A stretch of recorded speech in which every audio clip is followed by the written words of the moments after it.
Thank you for joining us today for this conversation about Affordable Learning Georgia with Jeff Gallant. I'm Mary Ann Cullen from the Georgia State University Library, and with me today is Charlene Martoni, also a librarian at Georgia State. I'm going to introduce Jeff and then we'll get into our conversation. Jeff is the Program Director of Affordable Learning Georgia, which is an initiative of the Board of Regents of the University System of Georgia. Jeff has been leading Affordable Learning Georgia since 2014 with the purpose of supporting affordable, accessible, high-quality educational resources for students in Georgia, including open educational resources. Thanks to Jeff and his colleagues, Georgia has been a national leader in statewide OER initiatives and has saved students millions of dollars in textbook costs. He's super knowledgeable about all things OER, and he's been a great help to me with the OER projects that I've been involved in. So thank you for joining us today, Jeff. Thank you, Mary Ann, and thank you for all of your support and your work that's happened ever since we started up in 2014. It's been great seeing you at presenting at teaching and learning conferences and the whole deal. It's really put Georgia State and OER together for me. Great, thanks. So I'm going to let Charlene ask the first question. So Jeff, for those who are new to Affordable Learning Georgia, how would you describe what it is? Well, you probably could guess this by the title, but we are focused on affordability. We're a program that helps USG faculty lower the cost of course materials and improve access to them for all students through outreach, training, our grant program, and hosting USG faculty-created open learning materials. Through all of these programs, USG faculty can use existing OER, they can revise or remix them, they can create new ones. They can also use library resources that your institution provides or that Galileo provides. There are also zero-cost options and low-cost options out there that aren't necessarily open, but they're free to use. And some publishers will, provide low-cost options as well. We have a cap of $40 or below for the total for your course. And the best part of ALG is that it's on your campus. It's not just in this office over here. We have champions at every institution, and they help move affordability forward right where you are. Thank you. Can you tell me about the affordable materials grants? Yeah, so we have 2 rounds of grants per year. Both of those, the funding that we have available can vary, but we usually fund around 20 to 35 projects per round. It also varies by how many really cool proposals we have. The big projects in our grant program are called transformation grants. That's where teams of faculty who are already teaching with more expensive commercial materials transform their courses to using affordable materials. And that involves a lot of work. You might need to redesign your entire course, or at least your course content. You would have to align the new resources that you either find or create with the learning outcomes that you plan on. You're going to have to run qualitative and quantitative measures that'll provide insight into whether or not your project is successful. And if there aren't some resources out there that you just found and you want to use, you'd be creating new ones too. And then after all of that happens, you report on the results. Therefore, there's more funding available for those big projects. It's a maximum of $5,000 per faculty member. That should cover the cost of summer pay or a course release.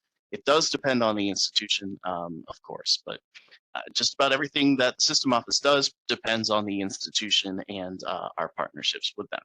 Now, our smaller projects are continuous improvement grants, and those are where you're already teaching with open resources or affordable resources, and you'd like to keep doing that, but it could use some ancillaries. It could use a revision for 2023 because the course materials change so much. It could use a new type of format. You might want to move everything to video, or you might want to have an entire podcast series. You can do that in a continuous improvement grant to make things even better. It's already free or it's already low cost, but here's some new cool stuff. And of course, all of that gets shared out with the public under an open license. So not only are you making your course better, but others who are using these types of resources can look at it and say, whoa, here's some ancillary materials for this OpenStax text that didn't have them before, or here's a new version or a version for the US of a Canadian text or something like that. Um, so not only does it help with you, but it also helps everybody else too. We are going to start a new kind of grant starting this year called research grants. And this is where project teams will get in depth on a particular research question and get some measured insights into aspects of teaching and learning with particularly open educational resources. So that's really exciting. There are a lot of questions that are asked about teaching and learning with OER. And a lot of folks have been trying to answer those questions over the past, I would say, 10, 11 years, especially. And now we can encourage a little bit more participation on that end of things. So yeah, those are our grants. They are funded from the system office. They are in agreement with the institution. So the system office and your institution, we're all part of the same organization. So we don't have to do things like indirect funding where we're funding the facilities, to keep the lights on, the administration, that's already being funded through both the University System of Georgia and the institution. That also means that if you're doing a grant like this, you're not a dual appointment thing. You're not working for the system office during that time. So it shouldn't be one of these really complex things. It should be managed by the institution. We fund the institution for this work to get done. It's 50% at the beginning, so 50% of the award. And then once the final report is in and all of the materials are submitted, it's the final 50% that gets sent to the institution too. So that's how our grants work. I mean, there's those three types of grants now. It used to be two, but now there's going to be three. And the funding comes from the system office and goes to the institution to get this work done. That's exciting to hear about, a third grant. Mhm. And a research grant too, so that's really exciting.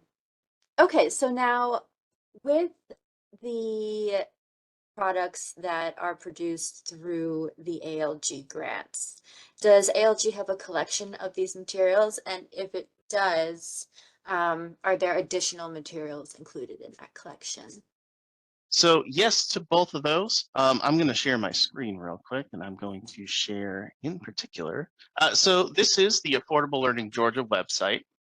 And in here, we have quite a few things, including our resources. And in Find, we have OpenALG and we have Galileo Open Learning Materials.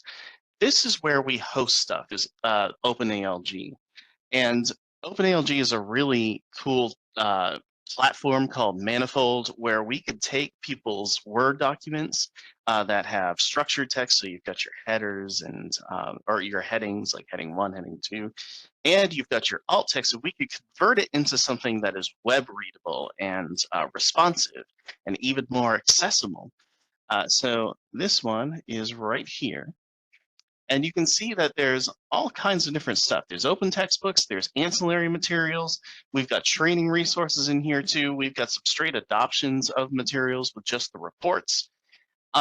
They all vary by exactly what it is. So here's Operating Systems Fundamentals. It's our newest one. It came out of Georgia Gwinnett College, and it's got quite a few different aspects of operating systems that I think are really cool to check out. Even if you're not a computer programmer, it's really neat stuff. There's an open historical game, so this is quite like the Reacting Consortium's games for history, where students play a particular role, and it's either a multi-day thing where you're always taking on the role of a character, or it's just a one-shot like big course in which you have a bunch of core text that you read beforehand, and you come in and act out kind of like a flashpoint in history, We've got lab manuals and lab materials. So all of this stuff is hosted over on Manifold. Now, if we are hosting them on Manifold, why do we have another thing called Galileo Open Learning Materials? Well, this is a traditional repository. It's where all the metadata is sent out to all of our library resources. So if you search in Galileo for something, you'll find our stuff in there because this platform sends all of that information to our library resources as well. So you can look on both for our newest stuff and you will find it there. It's just that this will link over to OpenALG when you're going to read the particular thing. So yeah, we've got two places that work in tandem to share all of the stuff that's been created through ALG. I'll stop sharing. There we go. Great. So what other resources does ALG have to support those trying to make a case for using or creating OER? All right, so if you're going to make the case for something, I'm actually going to share my screen again. Here we go. Ready? 1, 2, 3. If you want to make the case for using OER, I would go first to the Our Impact page. It's under About Us. And you can see some of the highlights for what this program has done, the collective amount of savings that students have had, the amount of students that have been affected by the program, and then how it's affected your institution. But here we've got just about every single one here. Yeah, and then you can also download the Excel, which has all of the grants data from previous years that you can kind of sift through. That's a really in-depth look. Then there's plenty of other stuff you can do here too. You can look at a data dashboard that's all done through Power BI, and it's very interactive. So here's Georgia State right here, and you can see that there's been a really big English program, particularly through Perimeter College, that has been a huge part of English programs in OER overall, along with business and along with criminal justice. The Andrew Young School of Public Policy is very engaged in this. So you can see that that's where Georgia State has really been. Also, you can look at our annual reports. So this will show you not only the benefits to teaching and learning with OER and other affordable resources, but it will give you faculty and student perspectives on what works, what doesn't work, the big lessons learned. We've got even the data dashboard in here. We've got the overall no cost and low cost courses. But I think the coolest part about this are all the quotes that we're sharing from folks who have completed a project, including students and faculty. So there's a lot of different ways you can kind of look at all of this. But then there's another part where you've got peer-reviewed research on OER. Now, we in the past have not funded research projects. These have just emerged from various projects either in ALG or related to them. I would suggest looking at the UGA article. This one's from 2018. It's Colvard, Watson, and Park. Just about everyone in the US making the case for OER cites this too, because UGA had an OpenStax program where instructors were teaching with commercial materials, and then they moved to OpenStax, and the Center for Teaching and Learning was tracking all of this throughout. So they do a same instructor study going from something like Campbell biology to OpenStax biology, that type of thing. And finding that not only did grades and failable draw rates go have a nice positive impact when OER came in, but also that it disproportionately positively affected folks who have a tougher time in college, students of marginalized races, part-time students, Pell Grant eligible students. So it's this kind of thing where we knew that OER was leveling the playing field for a while, but this was the research project that really pointed it out. Also, there are other ones that folks wind up citing quite a bit. For example, Judy Grissett over at Georgia Southwestern and her colleague did some student perceptions of the faculty members who teach with OER, did a study on that. And so it's like, how do students feel about you when you are using these types of materials? So there are a ton of different ways, from numerical to research, that can really make the case for OER. If you are looking to get started, I would say look over here at the training modules. So it's under resources, under learn. There are different kinds of things that you can look at here, but these will go through either how to find OER, all the way from what OER are to evaluating the ones that you find, and then creating them. So not only introducing OER, but how you adapt them, how you make them accessible, and then how you make those discoverable in the end. And if you're on Momentum U, which is a big USG training program overall, we now have a Momentum U version of these training modules up with a digital badge that's optional if you complete the course.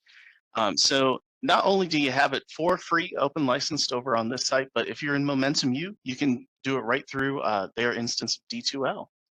Cool. Mhm. That list of peer-reviewed articles, if anybody's looking for a short list, things to support their grant, I use at least 2 or 3 of those every grant that I help with. So it really is a good list. Thank you. Those resources sound very, very useful. Thank you for sharing those and walking us through the website of where we can access them. Thanks. So the next question is, if someone was working on adopting or creating an OER, what kinds of faculty support can they get from ALG or from their own institutions? So the first thing that you want to look at is definitely how we do our grants, because the support for the time that it takes to get this done is kind of the structural support that we can provide here at the system office. We also have quite a few trainings on particularly creating stuff like you were sharing. I'm going to point out in particular our accessibility guides. So that's under resources. You can also just find this in Manifold. This is an accessibility series that was created by ALG. Shout outs to Tiffany Tiarina, who first authored these. They're on document design, so especially if you're creating a Word document like an open textbook, this is a really nice how-to to use the basic functions of Word to make your stuff more accessible. PowerPoint, same thing here, really easy pointers on how to make things accessible. These are focused a lot more on faculty who want to create and adapt stuff than they are focused on rules and regulations regarding accessibility. This is far more looking at how can you make stuff better through accessibility, and looking at a bit more like universal design. Same thing with captioning and transcripts, particularly if you're making videos, and alt text, that's especially for photos. There's even an accessibility evaluation rubric that was created for this project. You can print it out, or you can use the Google form to evaluate an open resource. Also, I've already mentioned the Momentum U course, and I've already mentioned the training resources we have over on our website. There are some events that also can help out. Right now, we don't have any upcoming because we are rebooting our event program, but our past events page will have all kinds of either links or archives to things that happened. So for example, the summer workshop series over here has archived recordings and slides for ones that were done at the UNG and ones that were done at Georgia Southern. The recordings, the slides, the references to them in the case of BJ's presentation are all right there. The featured speaker series also has an archive as well. So you've got all of these that were focused on successful grant programs that did something very unique. There are links to all of the stuff that you're interested in. So the resources over here and the recording is over here on the left. So those help out, but especially what you want to do is make sure that you know who your champions are and find them and talk to them. So over at Georgia State, we've got main campus and perimeter college champions. But yeah, you could just look for them alphabetically, or you can search for them if you want to just find it quickly. So if I don't want to scroll all the way down to find Valdosta, here they are. Yeah, and there's even a little bit of a definition of each one and how we created this network and why. And you'll also notice that we have a new program manager, Nikita Afaha. She just got started, but you'll be hearing more and more from her as we go along, especially through training and development, all this stuff that we are rebooting. We are learning a lot from Nikita on that front.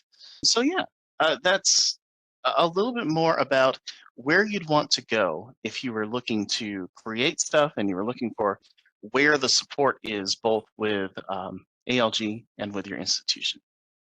I like the fact that you include both librarian and technology support champions, because I know in the programs that I've worked on, it's been really great having that whole team with the instructors that are doing the OER bit. Is there a good way to keep up with what's going on at ALG, like announcements for new rounds of grants or events or new OER materials? Yes, so definitely join the newsletter. So if you go to our website at affordablelearninggeorgia.org and you scroll to the bottom, there's a thing that allows you to subscribe to the newsletter. It says join the transformation right on it. Put your email in there and you will get updates whenever we announce a round of grants, whenever we're featuring new OER, whenever we are adding somebody new onto our team over here. We've announced that Nikita has joined us on that newsletter too. That's the easiest way to know what's coming. But also keep an eye out for anything that your champions are sending at your institutions about ALG too. Make sure that anything coming from them that's going onto a listserv isn't going to the the list of stuff that comes onto listservs part of your email. I definitely have that section myself, but whenever something's coming from your champions, please do pay attention on that. Okay. Is there anything else we should know that I left out of the questions? I don't think so. I think the one thing that folks need to know about when they're applying for grants is that we are not here to say, no, this is not good enough, and therefore you're never going to be part of Affordable Learning Georgia. We want people to have good plans, and then if, let's say, something gets rejected in one round, we're always providing some advice that hopefully will encourage you to apply in the next round. Or, if you don't have the time for it in the next round, wait a year, and budget's pending, we should be able to have another round, and then we'll take a look at that revised one. We want as many faculties who succeed in lowering the costs of textbooks, expanding access, and hopefully increasing learning outcomes and decreasing DFW rates. So we're definitely not the elite saying, well, this isn't good enough. If you ever have any questions, please reach out. Reach out to your champions or reach out to us or both. If I have something that I think your champions could help you out with, I can direct you there or vice versa. Yeah, it's always a learning experience. Open can be a little bit daunting at first, but we're there to help with this entire process. Well, what's the best way for people to get in touch with you? Oh, well, just send me an email at jeff.gallant@usg.edu or send all of us an email at affordablelearninggeorgia@usg.edu, and we'll pick it up that way. Okay, great. That is a lot to take in. I've been a fan of ALG since I first heard about it in 2014. I think I started on this project before I knew the term OER.